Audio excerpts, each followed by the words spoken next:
Hello BookTube, I have a library haul for you today.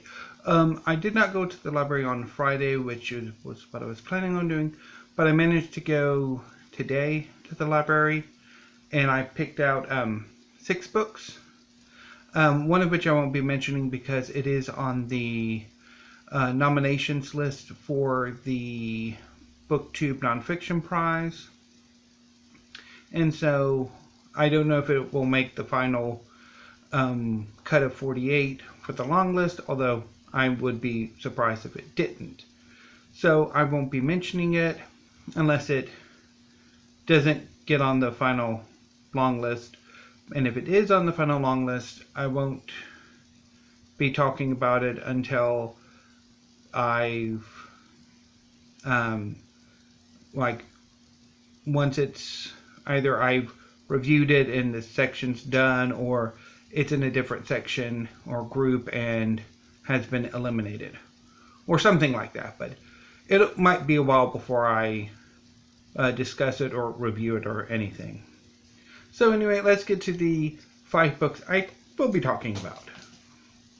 First, and starting with fiction, we have Lady Hotspur by Tessa Gratton.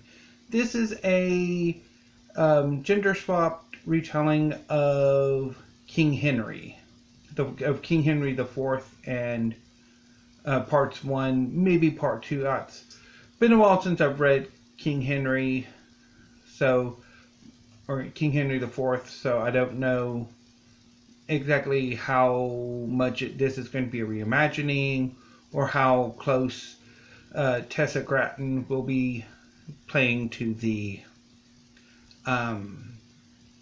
play.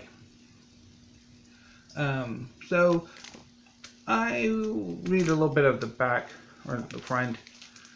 Strike fast, live hard, live forever. This is the motto of Armoria's Lady Knights, sworn to protect the kingdom, the crown, and each other in their order. But after a bloody rebellion in regicide, 2 young knights and childhood friends, deposed heir Bonamora and reluctant new Prince Hal, must make impossible choices between family and friendship, king and kingdom. And between these two fierce princes is the knight who will decide all their fates, the Lady Hotspur, Isarna Percy, whose passion and support will turn the tides of the coming war or bring the kingdom to its ruin. The future of Armoria rests squarely on their young shoulders. One will turn to allies from afar, one will turn to ghosts of the past, and one will turn to blood. So, I will admit a bit of reluctance going in. This sounds, even though it is marketed, I think, as adult fantasy, it does sound a little too YA for my taste, and I'm not particularly fond of YA. Reading it, I think I basically went from what is now considered middle grade fiction straight to more adult fiction, passing by the genre that would eventually become YA. So anyway, but I will look forward to check this out sometime in the next 3 weeks, and hopefully I am wrong. But we shall see. Next, I'm going to touch on 2 nonfiction books, starting with the older one, Everything Trump Touches Dies by Brooke Wilson. This is a Trump book that came out about going on 2 years ago. Let's read it. Donald Trump, the avatar of our worst instincts and darkest desires as a nation, sits in the Oval Office. I did what I could to stop it. We failed in 2016, but that doesn't mean I'm going to sit by as the nickelback of presidents wrecks my country. In everything Trump touches dies. Political campaign strategist, ad maker, columnist, and commentator Brooke Wilson brings his dark humor and biting analysis to confront the absurdity of American politics in the age of Trump. Wilson mercilessly takes down Trump and exposes the damage Trump has done to the country, to the Republican Party Wilson served for decades, and to the conservative movement that has abandoned its principles for the worst president in American history. Wilson is no left-winger. He's a lifelong conservative who delivers his withering critique of Trump from the right. A leader of the Never Trump movement, he takes on his own party to warn them of the political catastrophe Trump has caused and concludes that everyone involved with Trump leaves with their reputation destroyed and their life in tatters. Wilson unblinkingly dismantles Trump's deceptions and the illusions to which his supporters cling. He sheds light on the causes of the Trump phenomenon and identifies the guilty parties who empower and enable Trump in Washington and the news media. With punchy political analysis and pointed observations, he calls out those social conservatives who looked the other way, the race war dead-enders who hitched a ride with Trump, and the alt-right basement dwellers who worship him. This book is a unique, behind-the-scenes perspective from a political operative and insider who's seen it all and can deftly chronicle the tragicomic Trump story from the early campaign days through the shock of election night to the inconceivable train wreck of Trump's first year. Wilson's 30 years of political experience make him uniquely qualified to provide not only this insightful analysis of the Trump administration, but also to offer an optimistic path forward for the GOP, the conservative movement, and the country. A unique combination of insider political analysis, blunt truths, and black humor, everything Trump touches dies is perfect for those on either side of the aisle who need a dose of unvarnished reality, a good laugh, and a return to sanity in American politics. Woo!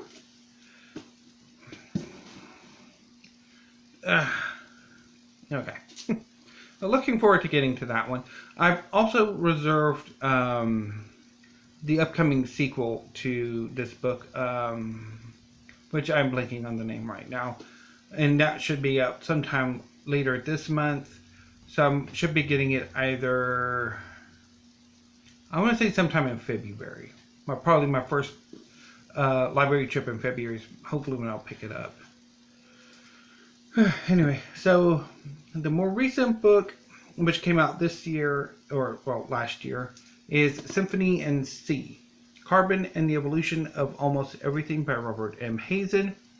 So this book, I've checked the BookTube Nonfiction Prize nomination list twice, and this one isn't in it, so I feel comfortable talking about it. As an aside, neither Big Wonderful Thing or Imagined Life or the book I decided to pick up when I did the my clearing the cart video or in the nominations list either, so I can feel more comfortable talking with them. So let's read the blurb.